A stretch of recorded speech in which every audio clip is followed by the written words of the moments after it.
একজন বিবাহিত ব্যক্তি যদি জেনা করে ফেলে, নাউজুবিল্লাহ, যে দেবর ভাবি শালিদুল্লাহ ভাই তোমরা শোনো, যদি বিবাহিত কোনো ব্যক্তি জেনা করে ফেলে, সে যদি খাস তওবা করে আল্লাহ পাকের কাছে, আল্লাহ পাক যদি তার সমস্ত গুনাহ মাফ করে দেন, তারপরেও যদি তার এই মামলাটা ইসলামিক কোর্টে চলে আসে, তাহলে তাকে রজম করতেই হবে, বেঁচে থাকার অধিকার নাই।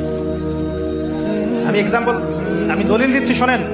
নবী সাল্লাল্লাহু আলাইহি ওয়াসাল্লামের একজন সাহাবী, মহিলা সাহাবী, তিনি পাপ করে ফেলেছেন। কি করেছেন? জেনা করে ফেলেছেন।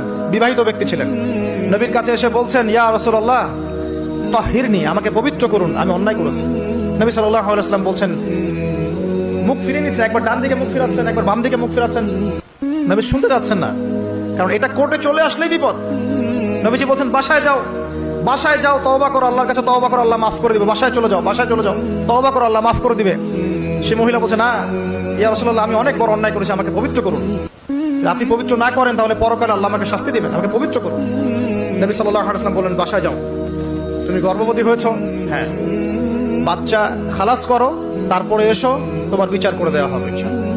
সেই মহিলা বাসায় ফিরে গেল, তওবা করতে থাকলো। তার গর্ভের সন্তান বড় হতে লাগলো। এক পর্যায়ে সন্তান জন্ম হলো। সন্তান জন্ম হওয়ার পর সে এসে বলছে, ইয়া রাসূলুল্লাহ, এই যে কোলের বাচ্চা, এই যে 3 দিন আগে 4 দিন আগে হয়েছে সন্তান, আমাকে এখন পবিত্র করে দিন, আমাকে শাস্তি দিয়ে পবিত্র করুন। নবী সাল্লাল্লাহু আলাইহি ওয়াসাল্লাম বাচ্চা দিকে তাকিয়ে বলছেন যে এই বাচ্চাকে দুধ পান করাতে হবে। এবার তিনি নবী সাল্লাল্লাহু আলাইহি ওয়াসাল্লামকে বলছেন, ইয়া রাসূলুল্লাহ, এই যে আমার বাচ্চা এখন রুটি খেতে পারে, আমাকে এখন পবিত্র করুন। নবী সাল্লাল্লাহু আলাইহি ওয়াসাল্লাম একজন মুসলিমকে বললেন, এই বাচ্চার দায়িত্ব কে নিতে পারবে? একজন মুসলিম সাহাবী বললেন যে আমি নিব ইয়া রাসূলুল্লাহ।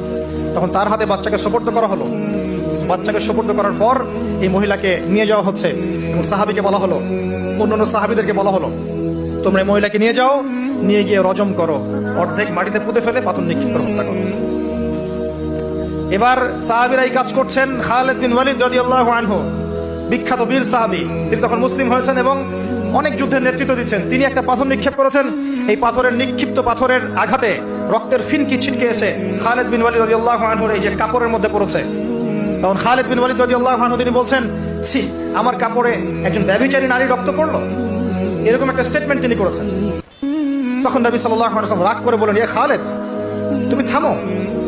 তুমি জানো এই মহিলা অন্যায় করার পর এমন তওবা আল্লাহর কাছে করেছে, এত বেশি তওবা সে আল্লাহর কাছে করেছে, এত বেশি তওবা আল্লাহর কাছে করেছে বিগত এই সময়গুলোতে, এই তওবা যদি পুরো মদিনাবাসীর মধ্যে ভাগ করে দেওয়া হয় তবুও কম হবে। এবং সেই মহিলা এখন জান্নাতে আছে, জান্নাতে নদীতে সাঁতার কাটছে ইনশাআল্লাহ। আমি বুঝাতে পারলাম কিনা? এই মহিলাকে আল্লাহ পাক মাফ করে দিয়েছেন।